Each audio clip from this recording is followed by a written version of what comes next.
Well, today I'm excited to share my macaroni and cheese recipe that won the taste testing contest. And it was featured in Real Health magazine. They're published right there. Okay, I'm sauteing my onions, and I'm gonna add half a teaspoon of salt, tablespoons of unbleached white flour. And I'm gonna blend that in with the margarine. And I had added 3 tablespoons of margarine, 1/4 cup of those minced onions, probably a little bit more because I really like onions. Then I'm going to add 2 cups of a non-dairy milk.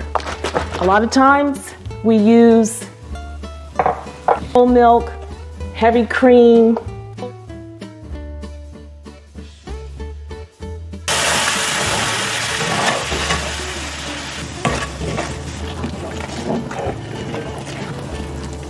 This is going to make my sauce.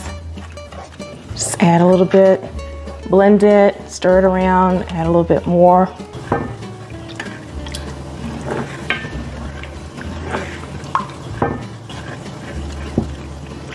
America's staple, macaroni and cheese. And we thank you, the legacy of James Hemings, who brought this dish from Europe to the United States of America. And of course, he brought it to Virginia and served it to statesmen in that area.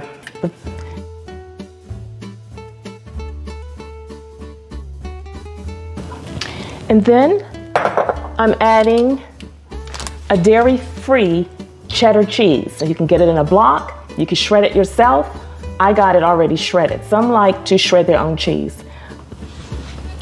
So I've got 2 cups that I'm going to add and make this cheese sauce. The cooking abilities aren't quite the same, but the end result is very good.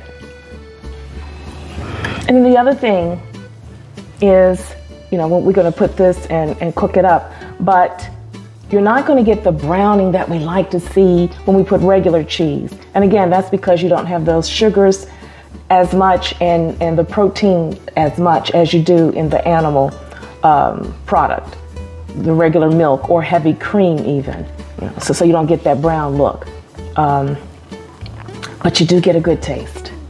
Other seasonings, I just put a little salt in there. You can add a little, I would add, I'm following that recipe that's in the book that won the contest, but otherwise I would add a little cayenne pepper. I would also maybe add a little seasoned salt.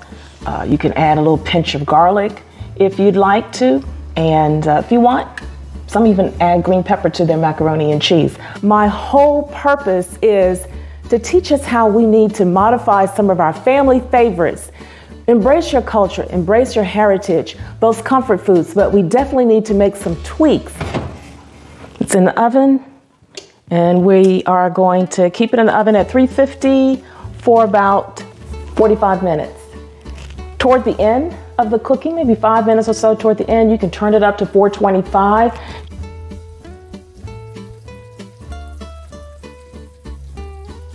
Now that.